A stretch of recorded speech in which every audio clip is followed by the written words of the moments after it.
सैयदा कुदसिया मशहदी साहिबा। देखिए जी, मैं एक रेहाना मशहदी साहिबा को जानता हूँ जो कलंदर पाक रहमतुल्लाह अलैह की इज़्ज़तमंद थी और एक्टिव पॉलिटिशियन भी थी, बहुत मोहब्बत करने वाली थी। सबसे पहले तो कुदसिया मशहदी साहिबा, सादात के इस सिलसिले मशहदी काज़मी के बारे में तो मुझे बताएं। बिस्मिल्लाहिर्रहमानिर्रहीम सल्लल्लाहु अला हबीबी मोहम्मद व आलिहि वसल्लम। बहुत शुक्रिया सैयद बाबा। सैयद बाबा, मशहदी काज़मी मूसवी सादात इसलिए कहलाए जाते हैं क्योंकि इमाम मूसा काज़म जो सातवें इमाम हैं अलैहिस्सलाम, उनकी औलाद में से हैं। उस निस्बत से मूसवी भी कहा जाता है, काज़मी भी कहा जाता है। और मशहदी इसलिए कहा जाता है कि मशहद से ये लोग पाकिस्तान आए थे। दूसरे जो मशहदी हैं वो रिज़वी हैं, इमाम अली रज़ा की औलाद, तो वो मशहदी रिज़वी हैं और मैं मशहदी काज़मी। और अगर आप ईरान इराक़ वाली साइड पे जाएं तो इनको मूसवी कहा जाता है, और पाकिस्तान हिंदुस्तान में ज़्यादा मशहदी और काज़मी कहा जाता है।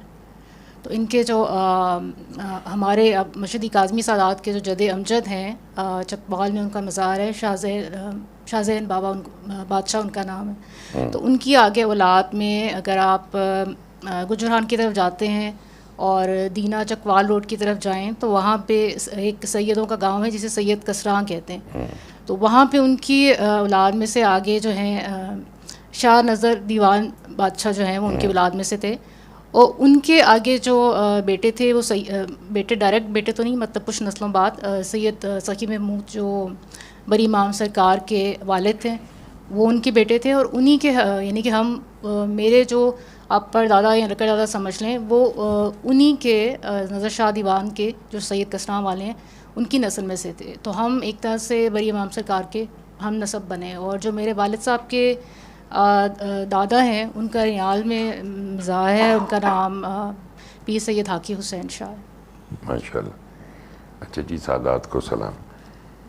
आपने अपना बचपन और जवानी लाहौर शहर में गुजार दी, वहीं आपने तालीम हासिल की और इब्तदाई ज़िंदगी से एक होनहार तालिबा थी आप। पढ़ाई का आपको बहुत शौक़ रहा है। ये क्या वालिदैन की तवज्जो का सबब था या आपको असातिज़ा बहुत अच्छे मिले?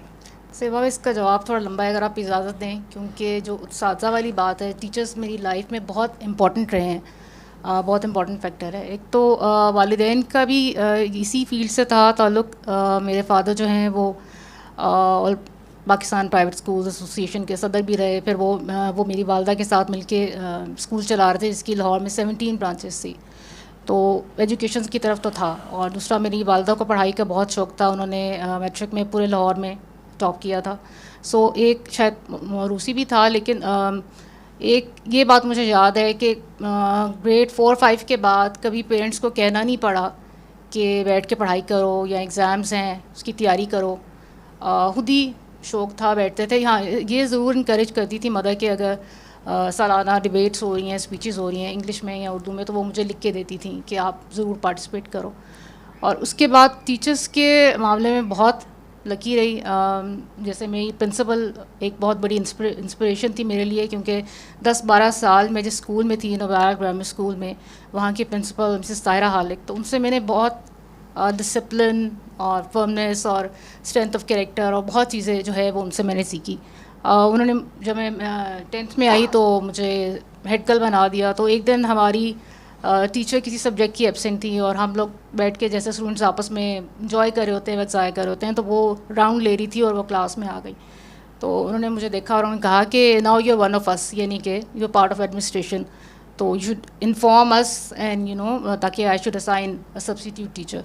तो उससे मुझे एक सेंस ऑफ रिस्पॉन्सिबिलिटी का एहसास हुआ और मुझे अपनी गलती का एहसास हुआ। फिर आगे FSC में मिसेस फ़ाइका शेख थी जो इंग्लिश पढ़ाती थी, तो उनकी वजह से मेरे अंदर इंग्लिश लिटरेचर की मोहब्बत हुई और मुझे था कि मैं आगे MA इंग्लिश करूँगी।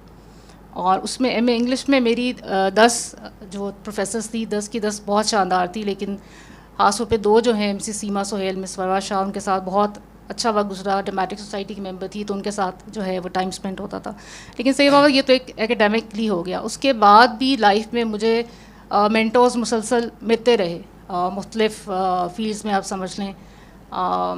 पाकिस्तान के जो मारूफ शायर हैं सैयद इफ्तिखार हैदर साहब, जो कनाडा में मुकीम थे, इसी साल 96 ईयर्स की एज में उनका इंतकाल हुआ है। उनसे बहुत सीखा। कुरान लास्ट अपनी ज़िंदगी के जो 30 ईयर्स थे उन्होंने सिर्फ कुरान पे टाइम दिया, कुरान पे रिसर्च की और लोगों को पढ़ाते थे कुरान। सो उनसे भी बहुत सीखा। फिर अब गवर्नमेंट कॉलेज रावलपिंडी के जो एक्स प्रिंसिपल हैं प्रोफेसर डॉक्टर मकसूद जाफरी साहब, तो उनसे बहुत अच्छे जो है वो है, मतलब मुसलसल गाइड करते हैं, क्योंकि आपको पता है मेरा तो उससे लिखने लिखाने और मीडिया से उससे ताल्लुक़ है, तो वो बहुत उसमें गाइड करते हैं। तो सही बाबा, लेकिन इन सारे टीचर्स तो मतलब मामूली रहते हैं, क्योंकि इन सब के बाद मेरी लाइफ में उस्तादों के उस्ताद यानी कि कलंदर पाक रहमतुल्लाह अलैह आ गए और आप आ गए। तो बाकी सब चीज़ें लोग तो मुझे डिफरेंट चीज़ों में गाइड कर रहे थे लाइफ की, लेकिन आप लोगों ने मुझे मेरे एक ऐसा कदे आदम आईना मेरे सामने रख दिया जिसने मुझे मेरे अपने नफ्स के सारे ऐब दिखाए, और जो बाकी टीचर्स या मेंटोर से कमी रह गई हुई थी वो आपने पूरी की, जिसके लिए मैं आपकी बहुत शुक्रगुजार हूँ। जी तेरा बेटा। 2001 में आपने लाहौर कॉलेज फॉर वुमेन से एमए इंग्लिश में किया। जी सर। आप उर्दू इंग्लिश में शायरी भी करती हैं। जी सर। ये शायरी कैसे शुरू हुई? क्या आप भी शायरी करती हैं? सही बाबा, सबसे पहले मैंने ग्रेड 6 में पोएम लिखी थी इंग्लिश में, उसके बाद आहिस्ता आहिस्ता फिर उर्दू में भी लिखनी शुरू कर दी, और ये सारा स्कूल की जो लाइफ है और कॉलेज की और यूनिवर्सिटी की सब में मैं करती रही शायरी।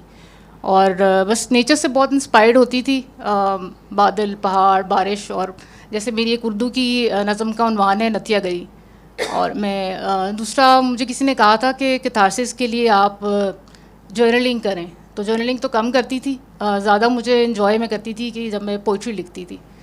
तो लेकिन शादी की बात नहीं की। जब मेरी शादी हुई तो मेरे हस्बैंड ने मुझे कहा कि अब तुम्हारी पोइट्री बंद हो जाएगी, और वाकई शादी के बाद फिर मैंने शायरी नहीं की। ये तो बड़े बड़ियां दी शायरी खत्म हो गई, मर्दां दी भी खत्म हुई, दुख विछोड़े, पता नहीं क्या क्या। अच्छा बेटे, आप एक सैयद फैमिली से हो, आपने जिस तरह वो शजरा सब न सब सारा बताया, क्या आपने इन सब फ़ुक़रा के बारे में पढ़ा भी था कभी? सही बाबा, जितना पढ़ना चाहिए था नहीं पढ़ा, कम पढ़ा। जैसे लेकिन मैंने जैसे ये तज़किरतुल औलिया फ़रीदुद्दीन अतार की किताब जो है काफ़ी साल पहले पढ़नी शुरू की थी, मेरा निस्फ़ के करीब पढ़ी थी, पूरी नहीं की। उसके बाद मैंने जो इशफ़ाक़ साहब और मुमताज़ मुफ्ती ने जिन बाबों का ज़िक्र किया है उनके बारे में बहुत शौक़ से पढ़ती थी।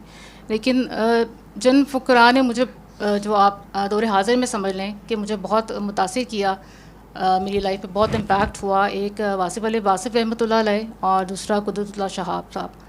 तो मैंने शहाबनामा कॉलेज में पढ़ा था, और सही बाबा वो that was a life changing book for me. उसका बहुत मेरे ऊपर इम्पैक्ट हुआ था। उसमें स्पेशली जो 90 का वाक़या है उसने मेरे ऊपर बहुत असरार छोड़े थे।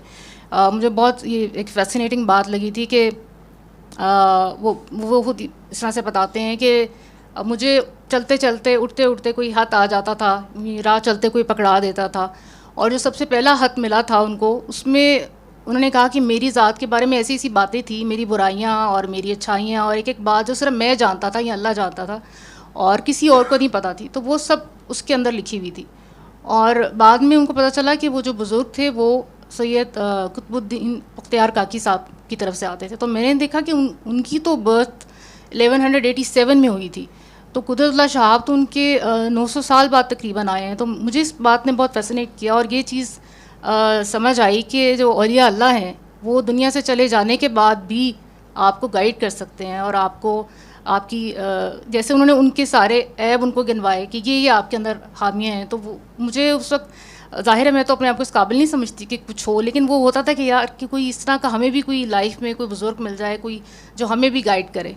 तो वो चीज़ तब से दिमाग में थी। और दूसरा ये कि हम पाकिस्तान में डिफरेंट शहरों में घूमते रहते थे, क्योंकि मेरे वालिद साहब को सैर व सियाहत का बहुत शौक़ है। तो हम अगर मुख्तलिफ़ शहरों में भी गए होते थे तो वहाँ पे भी जो फ़ुक़रा के या औलिया अल्लाह के मज़ारात होते थे तो हम उनको भी विज़िट करते थे। तो उस लिहाज से अब मैंने लाहौर में तो सब ने देखा ही हुआ है, दाता साहब हैं, बीबी पाक दामन है, एक बरी इमाम सरकार का मज़ार है, इस पर तो मैं आप समझ लें कि बहुत फ्रीक्वेंटली जाती थी। और फिर मुल्तान में शाह रुकन आलम बहाउद्दीन ज़करिया, फिर बुनेर में पीर बाबा हैं, फिर चकवाल में ये प्रोफेसर बाग हुसैन कमाल, मतलब बहुत औलिया अल्लाह जहाँ पता चलता था कि कोई है तो फिर वहाँ जाके जो है वो फांसी देते थे। तो एक वो लेकिन अफसोस की बात है सैयद बाबा कि फ़िज़िकली तो जाते थे, लेकिन जितना मुझे इनके बारे में मुताला करना चाहिए था उतना मैंने नहीं किया। मैं समझती हूँ कि उस चीज़ की कमी रह गई है। अच्छा बेटा, 2002 में आपकी शादी हुई, माशाल्लाह आपके 3 बेटे हैं और 2 बेटे और 1 बेटी है, और तीनों यहाँ मौजूद हैं। मियाँ साहब सैयद बिलाल साहब भी, ये भी तदरीस के शोबे से वाबस्ते हैं। वाह सुभान अल्लाह। आप दोनों मियाँ बीवी जो इस पढ़ने पढ़ाने से वाबस्ते हैं, तो आपके बच्चों में भी ये आया है कि ये बिल्कुल ही अलूल बलूल हो गए, तालीम से भागे? सही बात, माशाल्लाह इंटेलिजेंट हैं तीनों, लेकिन मेरी तरह या अपने फादर की तरह हार्ड वर्किंग बिल्कुल भी नहीं है।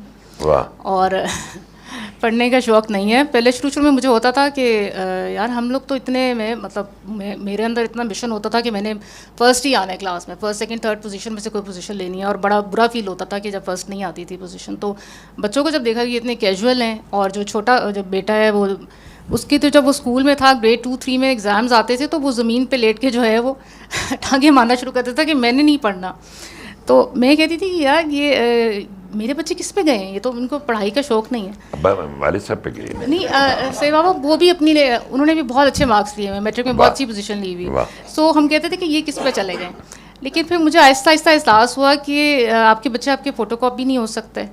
और मेरे जहन में ये बात बड़ी क्लियर थी, अपनी लाइफ को देखते हुए मुझे ये बहुत क्लियर हो गया हुआ था कि आपकी काबिलियत, आपका टैलेंट, आपकी एजुकेशन, कोई भी चीज़ मैटर नहीं करती कि आपको रिस्क कितना मिलेगा, आप आगे कमाओगे कितना, आपका करियर क्या होगा।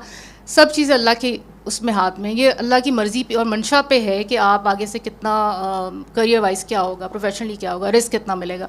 सो हम दोनों का ये माइंड बड़ा क्लियर था, मेरे हस्बैंड का और मेरा, कि हमने बच्चों को ज़बरदस्ती डॉक्टर या इंजीनियर नहीं बनाना। जब शुरू में ये साइंस सब्जेक्ट्स थे बड़े बेटे के पास, तो मुझे था कि चलो नस्ट में जाएगा और करेगा। इसने कहा मैं तो कलनरी आर्ट्स करनी है। मैंने कहा ठीक है, मैंने बिल्कुल फोर्स नहीं किया कि नहीं तुमने इंजीनियर ही बनना है।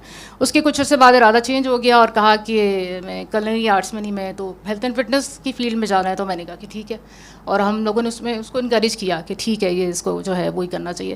क्योंकि सही बात यही समझ आई लाइफ में, अपना एक्सपीरियंस देख के भी, और कि बच्चों पे ज़बरदस्ती नहीं करनी चाहिए। क्योंकि मेरे हस्बैंड भी टीचर हैं और हम लोग मुझे काफ़ी ऐसी बातें पता चलती हैं कि बच्चे इवन सुसाइड अटैम्प्ट करते हैं कि पेरेंट्स कह देते हैं कि तुम अगर A+ ग्रेड नहीं लोगे तो घर ना आना, या मतलब कोई धमकी दे देते हैं।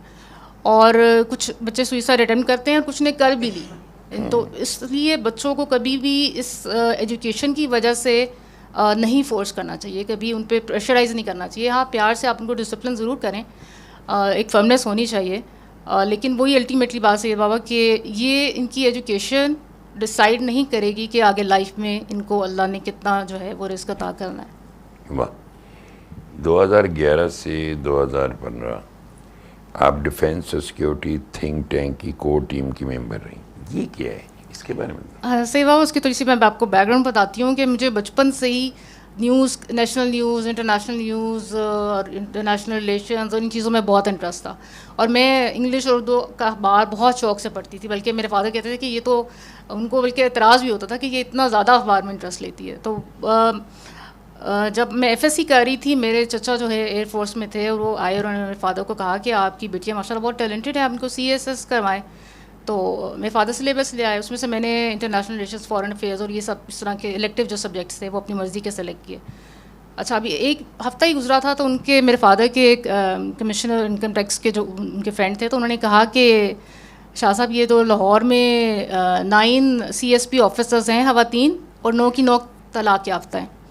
अच्छा, तो मेरे फादर ने कहा कि आप CSP ऑफिसर नहीं बनोगे, आप CSS कर लो, इम्तिहान दे दो, लेकिन आपने ऑफिसर नहीं बनना। तो फिर मैंने कहा कि इतनी मेहनत करने की क्या ज़रूरत है, मतलब अगर मैंने आगे उसको करना ही नहीं है तो मैं इम्तिहान क्यों लूँ। फिर वो इरादा तर्क कर दिया, लेकिन वो जहन में बचपन से इंटरेस्ट इस तरफ था। फिर शादी के बाद जब बच्चे और तीनों स्कूल गोइंग हो गए तो मैंने कहा कोई अपनी इंटरेस्ट का काम करना चाहिए। फिर रब्ता किया डिफेंस और सिक्योरिटी थिंक टैंक से, तो उसमें यही था कि ये इनका situation report, security situation report setup होती है जो हर मंथ ये लोग बनाते थे, और जो हुकूमत पाकिस्तान के आप समझ लें सिक्योरिटी इदारे हैं उनको भेजते थे। तो उसमें हमारा ये काम होता था कि सबसे पहले तो रिसर्च करना कि कोई भी एक इशू जो पाकिस्तान को अफेक्ट कर रहा है या कोई भी आपकी कंट्रीज़ जो इंटरनेशनल रिलेशंस हैं, यहाँ पे जियो पॉलिटिक्स हैं, बाकी कोई ऐसा इशू है जो हमें अफेक्ट कर सकता है, तो उसके ऊपर रिसर्च करना, उस पर डाटा इकट्ठा करना। फिर हम लोग मीडिया पे और सोशल मीडिया पे जो जर्नलिस्ट सबवर्जन कर रहे होते थे, जर्नलिज्म की जगह सबवर्जन कर रहे होते थे, हमें होता था कि पाकिस्तान के इंटरेस्ट के खिलाफ कोई काम हो रहा है, तो उनको फिर काउंटर करना, उनके लिए जवाबी आर्टिकल्स लिखना, सोशल मीडिया पे कैंपेन्स करना। और अभी आप जैसे आप देखते हैं कि अभी ट्विटर पे ट्रेंड्स हो रहे होते हैं जिनमें जो आपको टॉप 10 ट्रेंड्स नज़र आ रहे होते हैं, तो उसमें जो ऑर्गेनिक ट्रेंड्स हैं वो बहुत कम होते हैं। ज़्यादातर वो मैन्युफैक्चर्ड होते हैं जो कि डिफरेंट सियासी जमातों की टीम्स होती हैं या हुकूमती अदारों की होती हैं। तो मुझे ये सारा पता है कि ये लोग किस तरह से काम करते हैं, क्योंकि मैं खुद भी इस तरह की उनका हिस्सा रही हूँ। लेकिन मेरा क्योंकि कोई मॉनेटरी बेनिफिट उसके साथ लिंक नहीं था, मुझे ये होता था कि जो इस्लाम के लिए बेहतर है या पाकिस्तान के हक़ में बेहतर है वो बात उसके ऊपर जो है वो किया जाए। सो ये करते थे काम और बस सही वॉइस। अच्छा जी, अब मेरी समझ में आ गया आप क्या काम करते थे।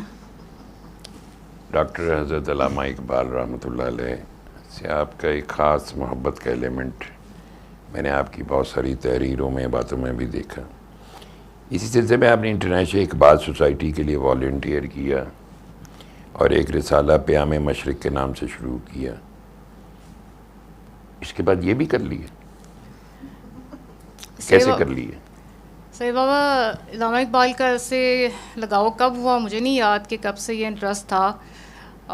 2010 से मैं ज़्यादा एक्टिव हुई थी, आर्टिकल्स वगैरह जब लिखने, ब्लॉग्स डिफरेंट स्टार्ट किए थे। मुख्तलिफ ब्लॉग्स थे, मदीना सानी के नाम से, उर्दू है जिसका नाम अहले बैत रसूल, अभी भी ये सारे ब्लॉग्स हैं वर्डप्रेस के ऊपर अवेलेबल। 2011 में मैंने इस पर एक आर्टिकल लिखा था जिसका उन्वान था इज़ इकबाल रेलेवेंट टुडे। उसको काफ़ी लोगों ने पढ़ा था और ये इंटरनेशनल इकबाल सोसाइटी पे शेयर भी हुआ था। ये नुमान वहीद बुहारी मरहूम ने शुरू की थी डिस्ना के नाम से, doctor Iqbal society of north America. वो क्योंकि कनाडा में मुकीम थे, तो जब वो पाकिस्तान आए और उन्होंने इसके डिफरेंट चैप्टर्स बनाए, लाहौर चैप्टर, इस्लामाबाद, कराची, फिर इंग्लैंड में, मतलब मुख्तलिफ मुल्कों और शहरों में जब इसको फैलाया तो उन्होंने डिस्ना से नाम चेंज करके इंटरनेशनल इकबाल सोसाइटी कर दिया, क्योंकि सिर्फ नॉर्थ अमेरिका तक महदूद नहीं थी। सो इस्लामाबाद चैप्टर को मैं और मेरे हस्बैंड लीड कर रहे थे। हम लोग हर मंथ यहाँ पे इकबाल स्टडी सर्कल होता था, इस पे मुख्तलिफ कि आज खुदी पे बात होनी है, खुदी से रिलेटेड पोइट्री पे, आज सूफ़ी नामा पे उस पर बात होनी है, साकी नामा पे बात होनी है। सो वो हम वॉलंटियर्स ही होते थे, क्योंकि ज़ाहिर है उसमें कोई वो ऐसा ये जॉब नहीं थी। हम लोग इकट्ठे करते थे और लोग और उनको इकबाल के ऊपर जो है वो एजुकेट करते थे। तो इसी तरह से जब मैं आर्टिकल्स में लिख रही थी और फिर कुछ नज़रियाती लोगों ने कहा कि आप ये ऑलरेडी इस तरह के काम कर रहे हो तो why not start a magazine, क्योंकि पाकिस्तान की जो आजकल की नस्ल है वो अल्लामा इकबाल, कायदे आज़म वगैरह इनसे बिल्कुल ही बेबहरा है, उनको बिल्कुल आइडिया नहीं है, तो एक मैगज़ीन स्टार्ट करना चाहिए। तो सही बात 2012 में ये स्टार्ट किया था और ये हर मंथ छपता था, प्रिंट होता था। फिर 2015 तक ये प्रिंट हम लोग उसको करते रहे और बस लोग तो पागल ही समझते थे, करते थे कि ये मैं अपने सिस्टर की फादर इन लॉ ने वो देखा वॉइस ऑफ ईस्ट, उसका प्याम मशरिक़, उसका उर्दू में भी हाफ़ सेक्शन होता था, हाफ़ इंग्लिश में होता था। तो उन्होंने कहा कि ये तो वही लोग आपको फंडिंग कर रहे होंगे, मतलब आप समझ आएँ कि उनका इशारा कहाँ है। तो क्योंकि उनके लिए बड़ी अजीब बात थी कि कोई इतना pro Pakistan, pro arm forces और प्रो इकबाल जना एक नज़रियाती आइडियोलॉजी को लेके कैसे कोई कर रहा है। तो मैंने कहा नहीं, कोई हमें फंडिंग नहीं कर रहा, ये तो शुक्र है कि मेरे हस्बैंड का एहसान है कि वो मेरी हेल्प करते हैं, वो उसका मुझे सपोर्ट करते हैं और मैं इसको करती हूँ प्रिंट। तो उन्होंने मेरी तरफ ऐसे देखा जैसे मैं झूठ बोल रही हूँ। सो ऑब्वियसली सही बाबा ये एक कोई इसका रिटर्न या रिवॉर्ड नहीं था। शॉप से भी अगर जाते थे तो वो ये कहते थे कि ये तो फिल्मी रिसाले बिकते हैं जी, जहाँ पे कोई तस्वीरें वगैरह हो हीरोइंस वगैरह की, तो ये कौन पढ़ेगा, ये तो क्योंकि उसमें रूमी की तर्जुमा किस्तवार, उनकी जो कलाम है शायरी, उसकी किस्तवार तर्जुमा छपता था। फिर अल्लामा मोहम्मद असद जैसे लोग, लियोपोल्ड वाइस जिन्होंने अल्लामा इकबाल के कहने पर पाकिस्तान में काफ़ी department of reconstruction of Islam का वो डायरेक्टर थे, उनके आर्टिकल छपते थे, मतलब इस अनवा के जो हैं वो मज़ामीन उसमें छपते थे। फिर उसमें तस्वीराती और ये दिफाई तजिए भी छपते थे। सो बस सही बाबा यही है कि अल्लाह ने करवा लिया, कोई प्लान करके नहीं था कि ये करना है। बस वो लाइक माइंडेड लोग मिले और उन्होंने कहा कि करें तो शुरू कर दी। ठीक है जी, लाइक माइंडेड से याद आया, हर चीज़ आपने वॉलंटियरली की, फ्री, कभी ख्याल है कि इसकी कोई फीस भी होनी चाहिए? सही बाबा, कभी कभी फील होता था कि जब स्पेशली लोग एहसास करवाते थे, खुद से नहीं इतना होता था, लेकिन जब रिलेटिव्स कहते हैं या लोग कहते हैं, और फिर जब बच्चे आपके बड़े हो रहे होते हैं और फिर वो उनकी कॉलेजेस और यूनिवर्सिटी का टाइम आ रहा होता है, तो फिर आप कहते हैं कि नहीं कुछ होना चाहिए। हमारा तो सही बाबा, फ़ीस तो आप दूर की बात है, आप ये देखें कि मेरा अपना टाइम, एनर्जी और मनी लग रहा था, मैं खुद अपनी पॉकेट से स्पेंड कर रही थी।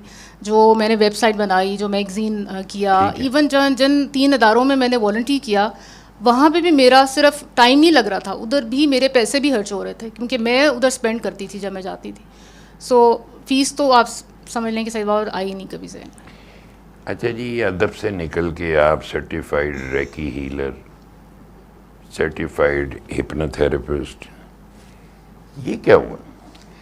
से बाबा, ये एक तरफ इकबाल रहमतुल्लाह अलैह, फ़िक्र, फ़लसफ़ा, तसव्वुफ़, रूमी, और सडनली रेकी, हिप्नोथेरेपिस्ट, को प्रॉब्लम हो गई थी या कोई खास वजह? सही बाबा, प्रॉब्लम्स का तो आपको पता ही है कि बीमारियाँ कितनी ज़्यादा लाइफ में रही, और फिर वो जो बचपन का एक डिफ़िकल्ट चाइल्डहुड थी, तो उसकी वजह से भी ऑब्वियसली इश्यूज़ थे।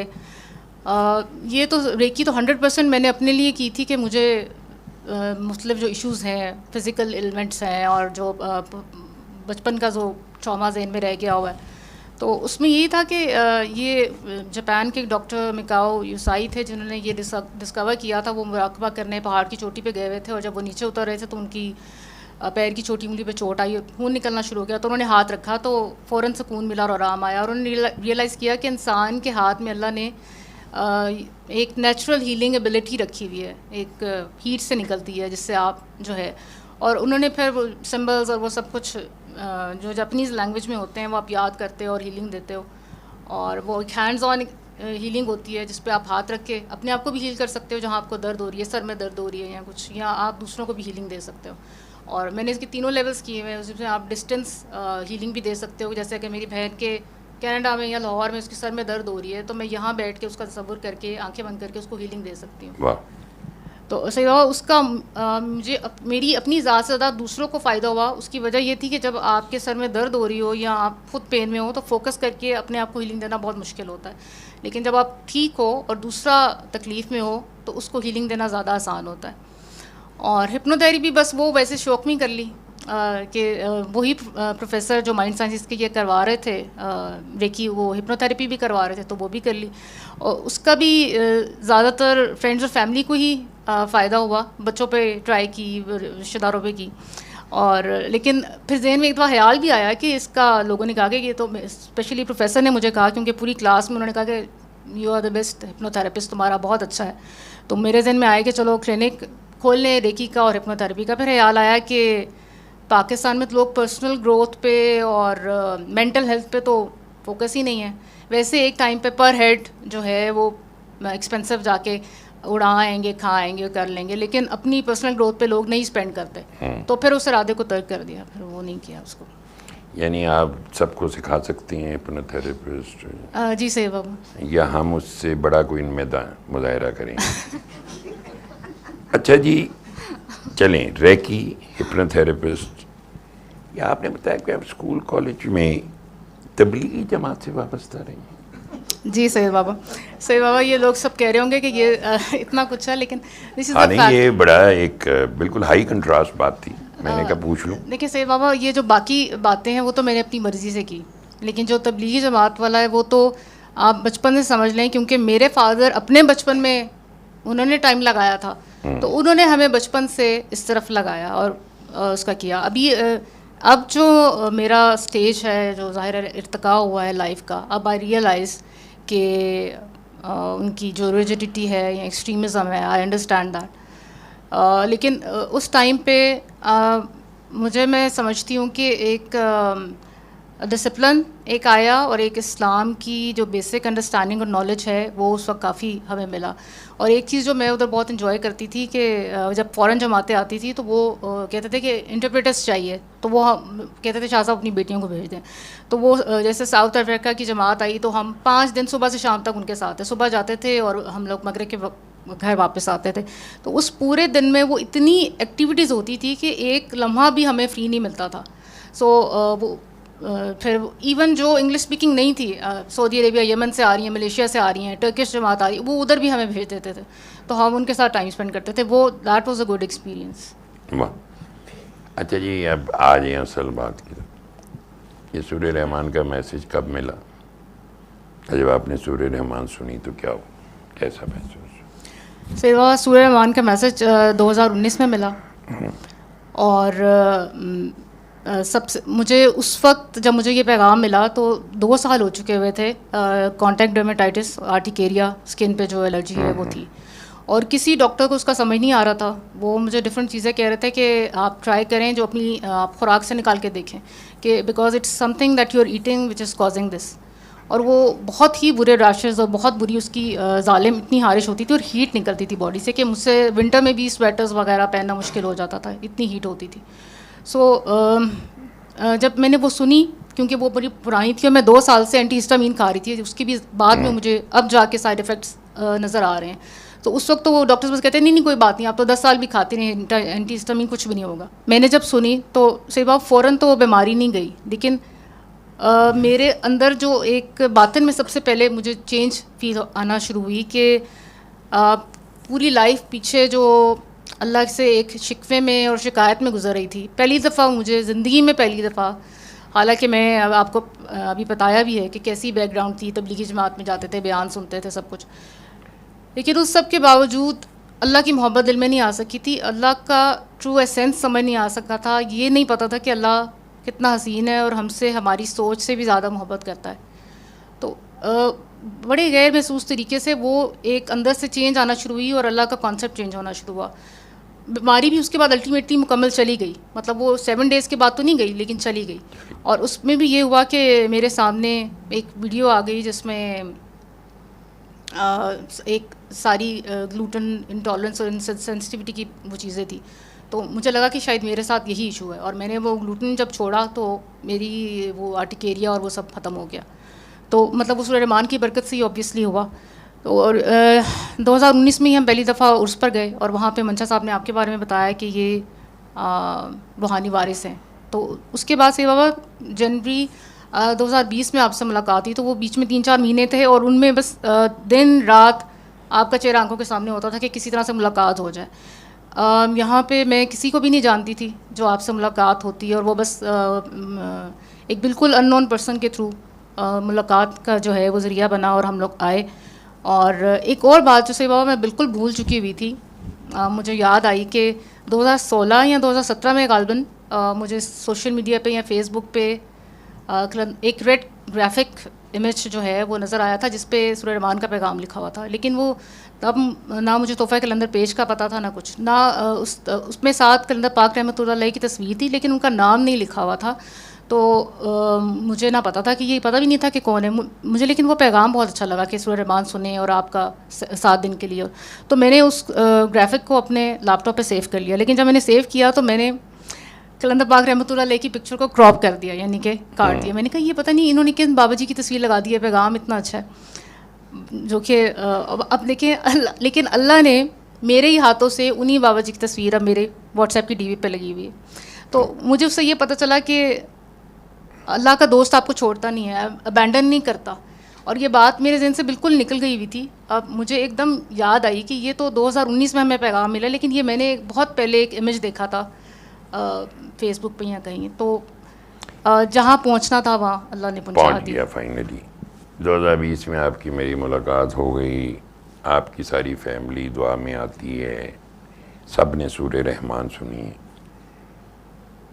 आपके तीनों बच्चे, मियाँ जी, सब कलंदर पाक से मोहब्बत करते हैं। घर के माहौल में क्या तब्दीली आई, क्या असरात डेवलप हुए इस सारे से? घर के माहौल में बिल्कुल सीधा मुस्बत तब्दीलियाँ आई।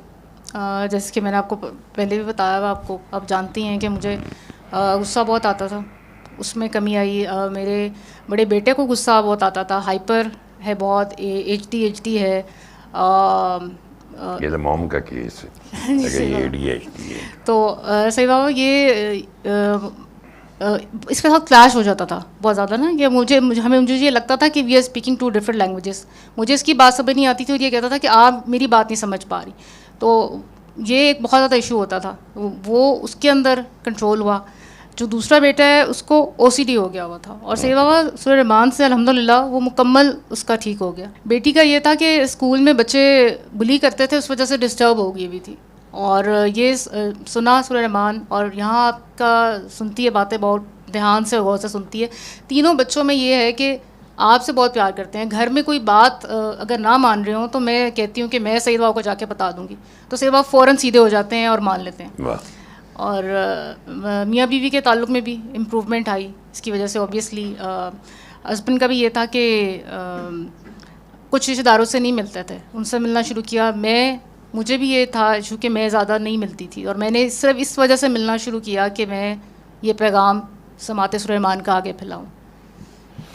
अच्छा जी, कोई ना कोई एक इंस्पिरेशन होती है, कोई आपके अंदर किसी की मोहब्बत पैदा करता है। औलिया अल्लाह की मोहब्बत आपके अंदर किसने इसको ज़्यादा प्रमोट किया, और अल्लाह के दोस्तों की मोहब्बत ने आपको किस हद तक बदला है?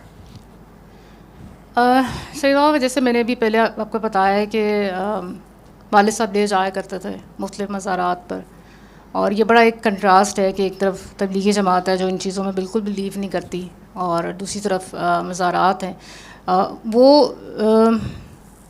तबलीगी जमात वाला जो फैक्टर है वो तो एक उनकी अंदर रिजिडिटी और सख्ती थी, शायद इस वजह से था। लेकिन औलिया कराम के लिए जो हमारे अंदर मोहब्बत डाली, और अहले बैत के लिए स्पेशली मैं समझती हूँ जो मोहब्बत की, उसमें मेरे फ़ादर के लिए सादात वाली बात बहुत इंपॉर्टेंट थी, और वो मुसलसल हमें बताते रहते थे। जैसे हम बरी इमाम सरकार जाते थे तो और जब बताते थे कि ये इनके जो जद हैं और हमारे जद एक ही हैं, तो वो चीज़ बड़ी इंस्पिरेशनल होती थी। और फिर पीर बाबा बुनेर में गए तो वहाँ पता चला कि मेरे फ़ादर की मदर, यानी जो उनका ननियाल वाला साइड है, वो उनकी औलाद में से थे।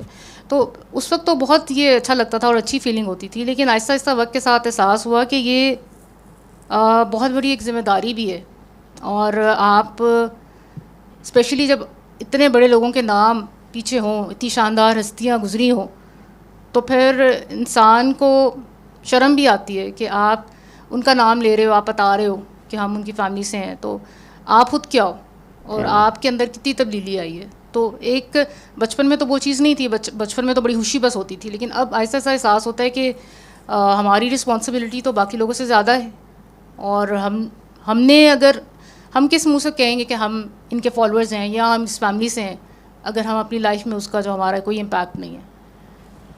अच्छा जी, आपकी जो स्टोरी है, रेकी, हिप्नोथेरेपिस्ट, तबलीगी जमात, सारे काम आपने किए, डॉक्टर इकबाल एसोसिएशन, सारी चीज़ें, ये कलंदर पाक रहमतुल्लाह अलैह की तस्वीर भी आपने क्रॉप की। कलंदर पाक रहमतुल्लाह अलैह एक मलामती, जज्बी मलामती फ़कीर थे। जब कहानियाँ सुनी और ये सूरह रहमान के फैज़ की निस्बत से नफ्स ने कितना तंग किया आपको? सही बाबा, जहाँ तक जज्बी मलामती फ़कीर के बारे में एक्सेप्टेंस की बात है, तो अल्हम्दुलिल्लाह वहाँ पे नफ्स ने बिल्कुल तंग नहीं किया। बड़ी क्लैरिटी थी कि उन्होंने जो कहा, जो किया, जो भी वो काम अपनी लाइफ में करते रहे, वह तो उनसे आपके थ्रू ही मेरी मुलाकात उनसे हुई है। जो भी किया वो शानदार किया, क्योंकि वो अल्लाह के दोस्त थे, वो कुछ गलत ना कह सकते थे ना कर सकते थे। हाँ, इस चीज़ पे नफ्स ने ज़रूर तंग किया कि जब इस रास्ते में चलने में कि अपनी फितरत से फ़ाइट करना पड़ा, अपनी नेचर से फ़ाइट करना पड़ा। जैसे मैंने आपको बताया है सही बाबा कि इंट्रोवर्टेड नेचर थी। जैसे एक इंसान होता है कि बहुत ज़्यादा एब्जॉर्ब कर लेता है नेगेटिव एनर्जीज़, सो डिस्टर्ब हो जाती थी। स्कूल में भी जो जॉब की, जब तीनों बच्चे स्कूल जाना शुरू हुए, 1 साल पढ़ाया भी था लेकिन उसको फिर कंटिन्यू नहीं किया। उसकी वजह ये थी कि मैं बहुत ज़्यादा नेगेटिव एनवायरनमेंट से डिस्टर्ब हो जाती थी। और लेग पुलिंग हो रही है, पॉलिटिक्स हैं, 6 टीचर स्टाफ रूम में बैठी हुई हैं और एक उठ के बाहर गई है तो बाकी 5 उस एक छठी के बारे में बात करना शुरू कर देते थे। तो वो उसकी वजह से बहुत डिस्टर्ब होती थी। और फिर जब घर आना तो माइग्रेन्स और हेडेक्स, तो फिर बच्चे भी डिस्टर्ब, मैं भी डिस्टर्ब, तो फिर उसको मैंने छोड़ दिया था। तो और जो बचपन में भी एक डिफ़िकल्ट आप समझ लें चाइल्डहुड देखी थी, तो उसके बाद से ये था कि एक सबकॉन्शियस में बैठ गया हुआ था कि इंसानों से तो तकलीफ़ पहुंचती है, दे हर्ट यू, तो इनसे तो दूर ही रहा जाए। तो सही बाबा, लेकिन इस पैगाम के लिए तो आप दर्द इंसानियत की बात कर रहे हो, आपने इंसानों से ही बात करनी है, आपने दीवारों को तो जाके हील नहीं करना, आपने इंसानों की हेल्प करनी है। सो ये चीज़ मुझे अपनी नेचर से ऑब्वियसली एक फ़ाइट मुझे करनी पड़ी नफ्स के अगेंस्ट के वही जो अभी आप आज की दुआ में आप बात कर रहे थे कि कोई अगर आपके लिए नेगेटिव या बुरा सोच रहा है तो आप क्यों सोच रहे हो, आपके अंदर तो नहीं होना चाहिए, आप तो अच्छा सोचो। आप अगर वो बुरा कर भी रहा है तो आप क्यों बुरा सोच रहे हो, आप उसको उस चीज़ को लेट गो करना, उस चीज़ के ऊपर से फोकस हटाना कि कोई किसी की बॉडी लैंग्वेज से आपको आप हर्ट हो रहे हो, किसी के अल्फाज से आप हर्ट हो रहे हो, तो उस चीज़ को लेट गो करना सेंसिटिव नेचर के लिए ऑब्वियसली डिफ़िकल्ट होता है। तो वो सही बाबा उसमें मुझे करना पड़ा स्ट्रगल। अच्छा जी, आपको पता लग गया कि प्रॉब्लम क्या है, सोसाइटी में क्या प्रॉब्लम है, लोग गीबत करते हैं, ये करते हैं, ये नफ्स की वो है, शरारत है, नफ्स की नफ्सी उसाफ है।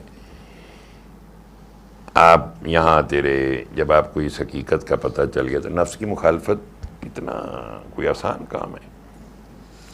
सही बाबा, बिल्कुल भी आसान काम नहीं है। और पहले आपने कहा कि अगर अपनी हकीकत पता चल गई तो नफ्स की मुखालफत, तो उससे पहली बात तो ये है कि नफ्स की अपनी हकीकत पता चलना ही इतना मुश्किल है। पहला तो वो स्टेप है ना कि आपको अपनी हकीकत पता चले, जो कि आप खुद देख ही नहीं सकते। उसके लिए तो आपको अल्लाह के दोस्त की ज़रूरत है कि जो आपको आपकी हकीकत दिखाता है। जब एक दफ़ा आप फ़कीर की निगाह से अपने आप को देखते हो, उसके बाद फिर नफ्स से फ़ाइट वाला स्टेप उसके बाद आता है। यहाँ आने के बाद इतनी सारी जो मैंने अपनी लाइफ का बताया है, लेकिन मुझे कोई रियलाइजेशन नहीं थी, रिकग्निशन नहीं थी अपनी ट्रू सेल्फ़ की, जो कि यहाँ आके हुई। और उसके बाद ऑब्वियसली फिर नेक्स्ट स्टेप आता है कि आपने नफ्स से फ़ाइट करनी है। सो वो तो सही बाबा ज़िंदगी के आखिरी दिन तक जारी रहेगा और अल्लाह उसमें कामयाब जो है वो करे। अच्छा जी, कलंदर पाक आशिक़ अल्लाह है और वो कहते थे हमारी मंजिल सिर्फ अल्लाह है, जन्नत और दोज़ख के ख्याल से आज़ाद। वह आपने तो वैसे भी सारी ज़िंदगी वॉलंटियर ही की है हर काम के लिए, ये दिल से कर्ज़ों को निकाल देना कोई आसान काम है? सही बाबा, मुझे इक़बाल रहमतुल्लाह अलैह का वो शेर याद आ रहा है कि सुदागरी नहीं ये इबादत खुदा की है, ए बेखबर जज़ा की तमन्ना भी छोड़ दे। तो सिवा मैं वो बेखबर थी जो जज़ा की तमन्ना में नेकियां इकट्ठी करने की कोशिश करती रही सारी ज़िंदगी। लेकिन यहाँ आके मुझे एहसास हुआ कि आई एम अ नो बडी, ना तो मैं दुनियादारों में हूँ, ना ही मुझे नेकी की सही डेफिनेशन पता है। मुझे तो दुनियादार भी रिजेक्ट कर चुके हैं और नेकी का तो मुझे कॉन्सेप्ट ही नहीं पता। मैं तो ज़ाहिरी लबादों में इस्लाम को ढूंढती रही, नमाज में, रिचुअल्स में, इन चीज़ों में ढूंढती रही, जो एक रसूमात थी जो कि बचपन में बताई गई कि ये एक इस्लामी रिलीजियस बंदा ऐसा होता है, इस तरह से ड्रेस करता है, मर्द को ऐसा होना चाहिए, औरत को ऐसा होना चाहिए। तो मैं तो उन्हीं चीज़ों में फंसी हुई थी और मुझे उसकी रियलाइजेशन ही नहीं थी। तो सही बाबा, ये यहीं आके ऑब्वियसली इस बात का एहसास हुआ। सही बाबा, क्वेश्चन अगर आप बता दें दोबारा। नहीं, मैंने ये पूछा था कि क्या ये जो जन्नत, जो अल्लाह तक का रास्ता है, उसमें जन्नत दोज़ख माइनस हो जाती है, ना दुनिया से मोहब्बत होती है, ना जन्नत का लालच होता है। तो आप तो वैसे भी सारे काम वॉलंटरीली ज़िंदगी में किए। जी सही बाबा। क्या वाकई दिल से किसी गर्ज़ व गायत को मिटा देना आसान काम है? आसान काम नहीं है सही बाबा। वही बात कि हम यहाँ आके जो मेन चीज़ है सही बाबा कि कलंदर पाक रहमतुल्लाह अलैह और आपकी तालीमात से जो सबसे मेन मैसेज मैं समझती हूँ, मुझे पता चला कि हम लोग जन्नत के लालच में और जहन्नुम के खौफ में अल्लाह की इबादत करते हैं। और यहाँ के पता चला कि अल्लाह से मोहब्बत इसलिए करनी है और अल्लाह की इबादत इसलिए करनी है कि सिर्फ वो ही वाहिद ज़ात इस बात की अहल है कि उससे मोहब्बत की जाए। और कोई इसका अहल नहीं है। सो ये रियलाइजेशन इतनी लंबी जो मैंने ज़िंदगी गुजारी है उसमें मुझे वो थी नहीं, मुझे बिल्कुल भी एहसास ही नहीं था कि जो मॉम कहती हैं कि सोना रब सोना करता है, और वो अल्लाह कितना हसीन है। और वो जो आप वाक़या सुनाते हैं कि वो एक वो जो बदमाश था बुज़ुर्ग ने उससे कहा कि तुम्हें पता ही नहीं है कि अल्लाह तुमसे कितना प्यार करता है। तो सेवा हम सबकी वही हालत है कि हमें अंदाज़ा ही नहीं है कि अल्लाह हमसे कितना प्यार करता है। अच्छा जी, अब आप सारे सूर्य रहमान सुन चुके हैं, यहाँ आते हैं, सारे मिल के पैगाम किस हद तक फैला रहे हैं सूर्य रहमान का? सेवा सब लोग हम लोग अपने अपने लेवल पे कर रहे हैं। मैंने जैसे आपको बताया कि जहाँ अब मौका मिलता है करते हैं, ज़्यादा क्योंकि सोशल गैदरिंग्स में आना जाना नहीं होता, तो मुझे लिटरली राह चलते कोई फ़कीर भी आके जो है वो नॉक करता है। जैसे वो एक औरत सॉक्स बेच रही थी और मैंने उससे पूछा कि पढ़ी लिखी हो, तो मैंने कहा कि सर इससे मॉनिटरीली इसकी मदद करने की बजाय इसको कुछ सूर्य रहमान का पैगाम दिया जाए। तो उसने कहा कि हाँ मैं पढ़ी लिखी हूँ। मैंने उसको कार्ड निकाल के दिया, उसको सारा तरीका समझाया। फिर लड़का एक आ गया बुक्स बेच रहा था, उसको कार्ड दिया, उसको समझाया। पार्लर में गई, वहाँ पे सारी लड़कियों को इकट्ठा किया, उनको पैगाम दिया। तो एक दो तंजन मुस्कुरा भी रही थी कि ये औरत क्या बात कर रही है, लेकिन मैंने अपना काम किया। और वो हसनैन अपनी सर्कल में फैलाता है। एक तो अब्दुल्ला के कमरे के बाहर से ना मुझे आवाज़ें आ रही कुछ ख़वातीन और हज़रात की। मैंने कहा वो घर में मेहमान तो कोई नहीं है, पता नहीं किससे बात कर रहा है। तो पता चला कि ये ऑनलाइन चैट रूम्स में जाके मुख्तलिफ़ लोगों को जो कि कुछ इंग्लिश स्पीकिंग हैं, उर्दू हैं, डिफरेंट लैंग्वेजेस में बात कर रहे हैं, उनको जाके सूर्य रहमान का पैगाम दे रहा है। तो हस्बैंड है वो, उनके स्कूल में कोई प्रॉब्लम चाइल्ड आ जाता है कोई, तो उसके पेरेंट्स को फ़ौरन बताते हैं कि ये सूर्य रहमान इस तरह से सुने और बच्चे के लिए, यानी जिधर जिधर पॉसिबल होता है तो सेवा कोशिश करते हैं कि पैगाम को फैलाएं। अच्छा जी, समात सूर्य रहमान साहब की सोच बदली, आपके अनगिनत मसाइल ख़त्म हुए, आप लोगों को इस रहमत को सुनने, उसके फैलाने के बारे में क्या कहेंगे बेटे तमाम लोगों को? बट कि how important it is Quran का सुनना, और इस ख़ास तौर पर सूर्य रहमान का सुनना और इसको फैलाना। जी सही बाबा, जो नए लोग सुन रहे हैं, ऑनलाइन भी सुन रहे हैं, उन सबको मैं यही कहूँगी कि लोगों की मलामत से ना डरें। लोगों की बातें जिस तरह मर्ज़ी वो बातें करें, उनकी बातें और वो लोग वो सब यहीं रह जाएंगे। ना उन्होंने इस दुनिया में आपके काम आना है, ना आखिरत में उन्होंने आपके काम आना है। आप इस काम को एक मिशन समझ के जो है वो करें, और आप खुद देखेंगे कि आपकी अपनी लाइफ में, आपके बच्चों की लाइफ में बहुत मुस्बत तब्दीलियाँ आएंगी। और ज़रा आप इस काम में ढीले पड़े तो तब भी आप देख लेंगे कि क्या फ़र्क है।